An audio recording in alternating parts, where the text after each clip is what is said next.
Hi everybody, welcome back to Mando Lessons. My name is Baron Collins Hill, and in this week's lesson I want to do a quick little introduction to this instrument. Might look like a mandolin, but it's a little bit bigger and it's called a mandola.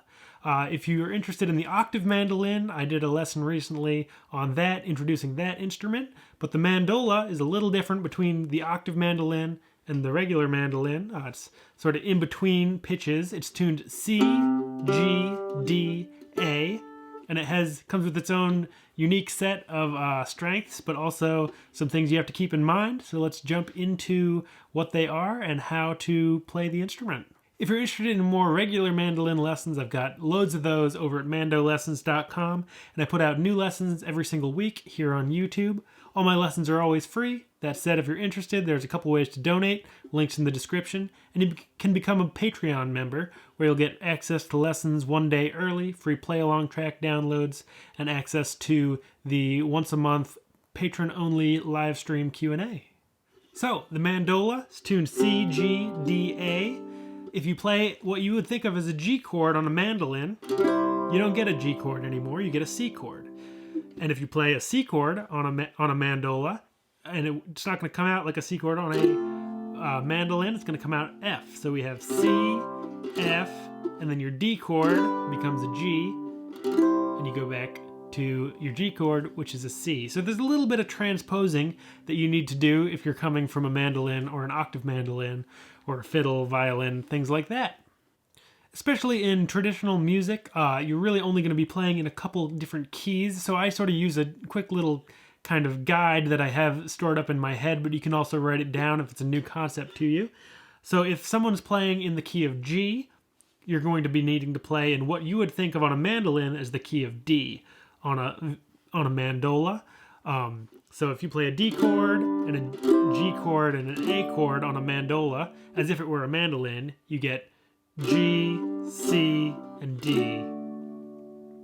Doing that sort of transposition is helpful, but that said, if you can get used to just thinking of the mandola as its own instrument, that's going to be a lot more beneficial, and you're not always going to need to be doing that transposition and thinking, okay, G is D and C is G and all of that sort of stuff, and you can really start to approach it as its own instrument. Like the octave mandolin, I really like the mandola for the use of its open strings. It's a little deeper sounding of an instrument.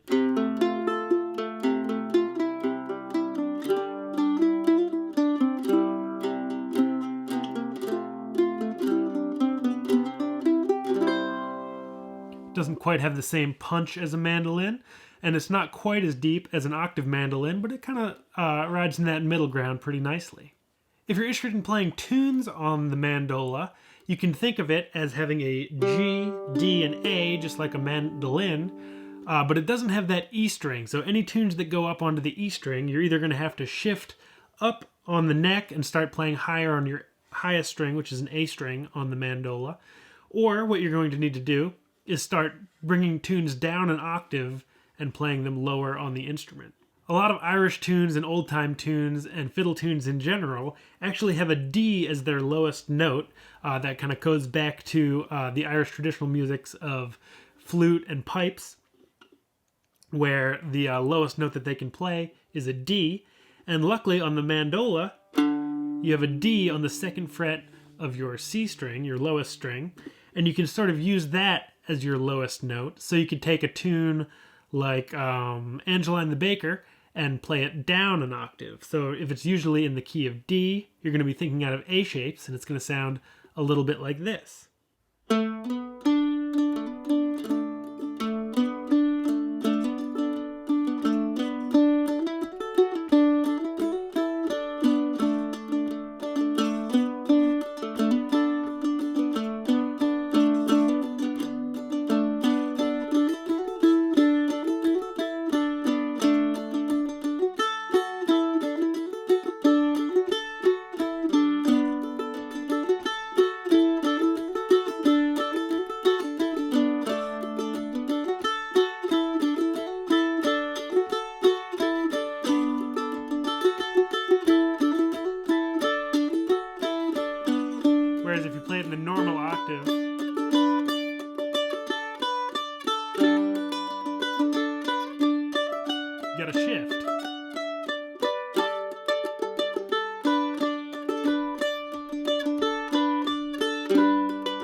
B part, you'd really need to go up,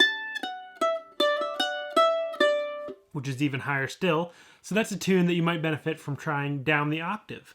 You can actually play that tune in both octaves on the mandolin as well, but on the mandola, it's going to come out, if you're used to mandolin fingering, it's going to come out more as if it were in the key of A. In terms of fingering, I use the same fingering as a mandolin, so open, 2nd fret with your 1st finger, 4th fret with your middle finger, 5th fret with your ring finger, and pinky on the 7th. But if that's too much of a stretch for you, you can switch over to a guitar fingering, which is 1st finger on the 2nd fret, 2nd finger on the 3rd fret, ring finger on the 4th, pinky on the 5th. Also, mandolas come in a variety of scale lengths, so your scale length may be shorter or longer than this particular example. I hope you found that introduction to the mandola useful, and if you're looking for an introduction to the octave mandolin, there's also a lesson of that on my website. And if you're looking for regular mandolin lessons, there's hundreds of those over at mandolessons.com, and new lessons out every week here on YouTube, so subscribe if you haven't already. Hope to see you in the next one. Thanks for watching. Bye-bye.